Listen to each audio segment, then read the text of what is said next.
রিজিক নিয়ে টেনশন করবেন না। এখনকার যুব সমাজের সবচেয়ে বড় টেনশন রিজিক। একটা জব, একটা ভালো জব, একটা ভালো ব্যবসা, সে সিকিউরড লাইফ চাচ্ছে। রিজিক নিয়ে চিন্তা করবেন না। আপনার কাছে যে রিজিক আছে এটা আপনার কাছে আসবেই ইনশাআল্লাহ।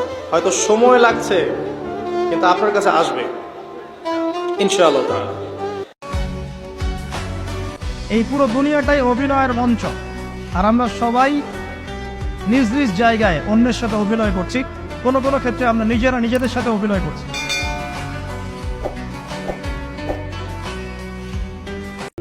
আপনি কোন আল্লাহকে ভুলে গেছেন?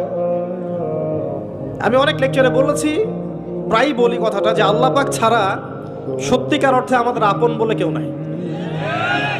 আমাদের উপরের মহলে, নিচের মহলে, পরিবারে, সমাজে, আত্মীয় স্বজন, স্ত্রী সন্তান অনেকে আছে, সত্যিকার অর্থে আল্লাহর মতো আপন আমাদের কেউ নাই।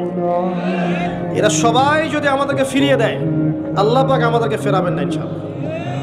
তো সেই আল্লাহকে আপন করে নেন, ইনশাআল্লাহ পরকালে নাজাত পেয়ে যাবেন, দুনিয়াতেও সুখে থাকবেন। দেখবেন সবাই আপনাকে ছেড়ে চলে গেছে ঠিকই, আপনার মনে শান্তি যে আল্লাহ আমার সাথে আছে। সবাই আপনাকে ভুল বুঝছে, দেখবেন আল্লাহ আপনাকে প্রশান্তি দিবেন যে আমি তোমার সাথে আছি, কোনো চিন্তা নাই। আল্লাহর প্রতি ভরসা রাখেন, আল্লাহ পাকের কাছে যা চাবেন ইনশাআল্লাহ পাবেন। আল্লাহর প্রতি যে ধারণা রাখবেন আল্লাহ তেমনই হবেন ইনশাআল্লাহ। কেউ যদি ধারণা রাখে আল্লাহ আমার সাথে নাই, আল্লাহ আমাকে দিবে না, আল্লাহ তার সাথে থাকবে না। কে ধারণা রাখে আল্লাহ আমার সাথে আছে, আল্লাহ আমার সাথে আছে, আল্লাহ আমাকে বুঝেন, আল্লাহ আমাকে দিবেন, আল্লাহ অবশ্যই দিবেন ইনশাআল্লাহ। ওয়া ইয়াতাওয়াক্কাল আলাল্লাহি ফাহুয়া হাসবুহ। যে ব্যক্তি আল্লাহর প্রতি তাওয়াক্কুল করে আল্লাহ তার জন্য একদম যথেষ্ট হয়ে যাবে।